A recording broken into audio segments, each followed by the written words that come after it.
अगर हम सूक्ष्म जगत वाली आत्माओं से, भूत प्रेतों से डर जाएंगे तो हमारी चेतना का स्तर कहाँ है, ये आप सोचो। आपको कौन सा सर्टिफिकेट मिलेगा अगर आप मुझसे ये बात कर रहे हो? आप सोचो। आपको उससे लड़ना होगा, आपको आपके प्रारब्ध से लड़ना है, आपको किसी से नहीं डरना है। आप समझ रहे? एक कुत्ता तुम्हारे पीछे पड़ता है तो तुम लाठी उठाते हो या पत्थर उठाते हो, जूता उठाते हो, जूता उठा के उसको डरा देते हो। तो फिर ये भूत प्रेत क्या है? वो तो चींटी से भी गई गुजरी आत्मा है जो इस वक्त हावी हो रही है। वो सिर्फ आपका डर आपके ऊपर हावी हो रहा है, बाकी कुछ नहीं हो रहा है। जिस दिन आप ये स्वीकार करना, ये तय कर लोगे ना कि मेरे कर्म के सिवाय मुझे दुनिया में कोई हरा नहीं सकता, हाँ, तब आपकी जीत होगी। ये बिलीफ सिस्टम जब पक्का होगा ना आपका, तब जाके ये इस चक्रों से आगे निकलोगे। नहीं तो चींटी भी भूत बन के आपको डरा देगी। समझ रहे हो बात को? जैसे हाथी को चींटी डरा देती है, ऐसे ये चींटी वाली आत्मा ही तुम्हारे को कल तंग करेगी। और यही होगा।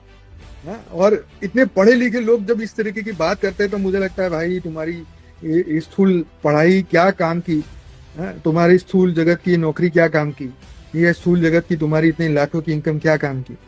मैं कहता हूँ पहले तो तुम ना अपना क्या बोलते हैं लंगोटी बांध लो और योग में बैठ जाओ। पहले तो तुम उससे हिसाब क्लियर कर लो कि भाई तुम मेरे को तंग करने चाहते हो, तुम मुझे सोने नहीं दे रहे, चलो आ जाओ। एक हफ्ते में हिसाब क्लियर करते हैं। तुम योग बल बढ़ाओ, मैं तुम 5 नहीं 10 घंटे पहले उसका हिसाब क्लियर करो ना, और फिर आगे बढ़ो। तो 10 घंटे बैठ के उससे हिसाब क्लियर कर लोगे ना योग बल से, वो भाग जाएगी। गारंटी से कह रहा हूं। हम करेंगे नहीं ना, जब तक ये डरते फिरेंगे, इधर जाएंगे उधर जाएंगे इधर जाएंगे, तब तक कोई काम नहीं होने वाला। और आने वाले समय में तो और ही काम खराब होने वाले हैं। तो अपना हिसाब किताब, अपने कर्म बंधन से डरो नहीं। ये अंत समय तक आएंगे। हो सकता है बड़े भी आए छोटे आए। बीमारी से डर रहे हो कि तो वो बीमारी दे देंगे तो तुम ये भी दे ले। हाँ, एक ही जीवन है, आखिरी जीवन है। मरना है तो आज नहीं तो कल वैसे भी है।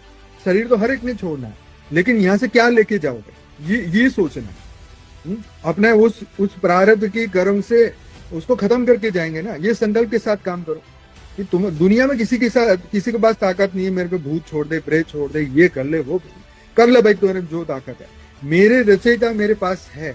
मेरी आत्मा की गारंटी वो ले रहे हैं कि अगर मेरी मृत्यु भी हुई ना तो कल्याणकारी है।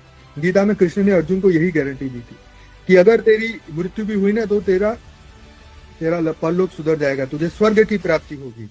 है, अगर तू जीत गया तो दुनिया तो तेरी ही है। तो ऐसे ही हम यहाँ पर भी आपको यही बता रहे हैं कि अपने उन कर्मों से मत डरो। या अपने, मैं कहता हूँ कल आ रहा है ना तो आज ही आ जा, कोई प्रॉब्लम नहीं। कल बीमारी है तो तू आज आ जा। भूत प्रेत तू कल तंग करेगा, तू अभी निपटा ले हिसाब। ठीक है, हमारे पास अभी टाइम है निपटाने के लिए, फिर हम तेरे को ही निपटा लेंगे। समझ गए? जब हमारा आत्मा में पावर जागृत हो गई, आत्मा जागृति हो गई, तो फिर निपटा ही देंगे तुम्हें भी।